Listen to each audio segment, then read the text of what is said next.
जो इंद्रियों को संयम करके सूरत में शब्द रखने वाले सब प्राणियों के हित में लगे हुए अखंडनीय व्यक्ति अचिंतनीय निर्विकार जो धर्मोत्तर का वजन करते हैं वे भी मुझे प्राप्त होते हैं। अव्यक्त में जिनका जिता सकते हैं कष्ट अधिक पाते हैं, क्रिया गति को प्राणी कष्ट से पाते हैं। हे पार्थ, जो प्राणी अपने सब कर्मों को अर्पण करके मेरी शरणागमन भक्ति को मेरा ध्यान करते हैं, पूछते हैं, शरण में आए हुए भक्तों का मैं थोड़े ही समय में मृत्यु संस्कार से उद्धार कर देता हूँ। मुझमें मन रखो, मुझमें बुद्धि रखो, तब तुम मुझमें निवास करोगे, इसमें कुछ सदे नहीं है। ये धनंजय, यदि इस प्रकार तुम मुझमें अपने चित्त को लगाने में सामर्थ्य न हो तो अभ्यास से दोबारा हमारे पाने के लिए बार बार यत्न करो। यदि अभ्यास भी न कर सको तो मेरे उद्देश्य से बर्तावी करो। यदि मेरे लिए तुम कर्म करोगे तो तुम्हें मुक्ति प्राप्त होगी, और यदि ऐसा भी न कर सको तो मन करो, कल्याण भाव से मेरी शरण में और फल की आशा छोड़कर कर्म करो, क्योंकि अभ्यास से ज्ञान उत्तम है, ज्ञान से ध्यान श्रेष्ठ और ध्यान से कर्मों के पश्चात त्याग श्रेष्ठ है। त्याग से शांति प्राप्त होती है। जो किसी से द्वेष नहीं करता, सबका मित्र है, दयार्थ है, ममता और अहंकार जिसमें नहीं है, सुख दुख को जो समान जानता है, क्षमावान है, संतोषी है, से इंद्रियों को बस में रखता है, दृढ़ निश्चयवान है, मुझमें अपना मन और बुद्धि लगाए हुए, ऐसा मेरा भगत मुझे अति प्रिय है। इसीलिए लोगों का बहन है, लोगों से जो डरता है, ऐसा जो हर दिशा दूसरों के बैर विषाद से रहित मेरा प्रिय है। जो कुछ मिले उसमें संतुष्ट, पवित्र, निष्पाप, रहित, बल की आशा त्याग कर कर्म करने वाली, ऐसा जो मेरा भगत है मुझे प्रिय है। जो लाभ से प्रसन्न हो, किसी से द्वेष न करे, इस पदार्थ करने जोड़े से सुखी न हो, किसी वस्तु की इच्छा न करे, सुख तथा सुख दोनों का त्यागी हुआ भगत मेरा परम प्रिय है। इसको शत्रु मित्र मान अपमान सर्दी गर्मी सुख समान है, जो उपासना से रहित है, जो निंदा स्तुति को समान जानता है, इतना जो मिले उसी पर संतोषी है, जो ये नहीं समझता कि ये मेरा घर है, जो मेहमान है, मेरा प्यारा है, और जो मुझ में श्रद्धा करके और मुझे मान कर समृद्ध के समान कल्याणकारक धर्म का आचरण मेरे उपदेश अनुसार करते हैं, मुझको अत्यंत प्रिय है। वो लक्ष्मी नारायण भगवान द्वार में दय का महात्म श्री भगवान बोले, लक्ष्मी अपार में दय का महात्म सुनो। दक्षिण देश में सुभान नाम का राजा रहता था, उसके राज्य में एक मंदिर में एक ब्राह्मण भगवान नारायण की सेवा करता था। एक दिन भगवान जी प्रसन्न हुए, श्री नारायण जी गरुड़ पर सवार होकर कहा कि तेरी क्या कामना है। वह ब्राह्मण बोला, ये तो मेरा भव सागर से उद्धार हो जाए। श्री भगवान बोले, हे ब्राह्मण, तुम गीता के बारे में अध्याय का पाठ करो, तब तुम्हारा निश्चय भव सागर से उद्धार होगा। तब उस विप्र ने भगवान की स्तुति की। श्री नारायण जी ने विप्र से कहा कि ये पंडित, आज से इस नगरी का राज्य मैंने तुझको दिया। इतना कहन कर ध्यान हुए, वह विप्र घर को गया। उस देश के राज्य कोई संतान नहीं थी। राजा ने उस विप्र को बुलाया और विप्र को राजा देकर स्वयं तप करने को चला गया।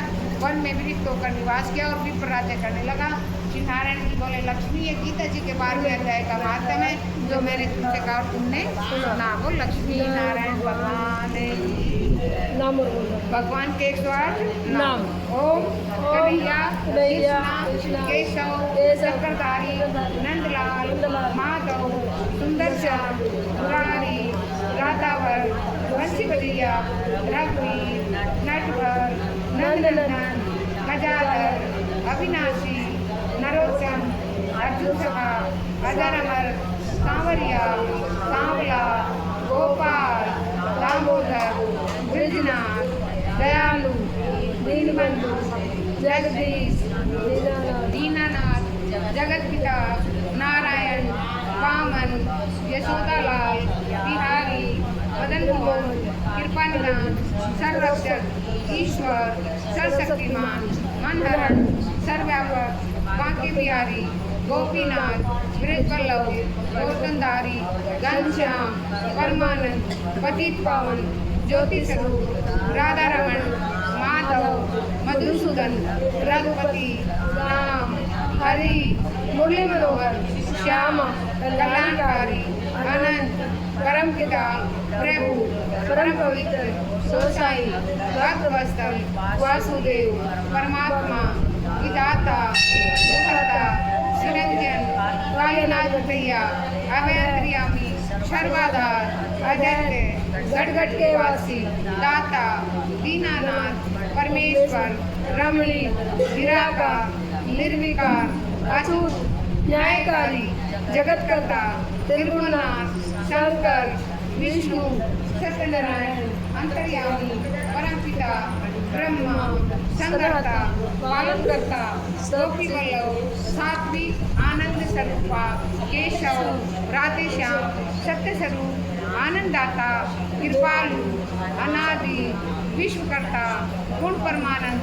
नंद किशोर सुखदाता नर नारायण ब्रह्मा महेश श्री स्वामी वो लक्ष्मी नारायण भगवान की जय। हे सर्व सर्वदानंद सर्वशक्तिमान पूर्ण ब्रह्म जन्म आदर अमर अनंत सर्वव्यापक न्यायकारी दयामय ईश्वर, आपकी महिमा का कोई पार नहीं और आपके शुभ नामों की कोई संख्या नहीं। बड़े बड़े ऋषि मुनि और देवता भी आपका पार ना पा सके तो मूढ़ अज्ञानी क्यों कर आपके नामों का वर्णन कर सकते हैं। हे माँ भाव, आप ऐसे दयावान हैं कि अपनी अपार दया से भूखे को वांछा तथा लंगड़े को पर्वतों के फांदने योग्य बना सकते हैं। हम कुछ जीवों को भी अपनी दया से इस योग्य बनाइए कि सर्वदा आपके चरण का ध्यान करते हुए संसार में अनंत हर्ष के साथ रहकर अंत में आपका सुधाम प्राप्त कर सके। हे प्रभु ऐसी कृपा कीजिए, हे प्रभु ऐसी कृपा कीजिए। हरिओम शांति शांति शांति, हरिओम शांति शांति शांति।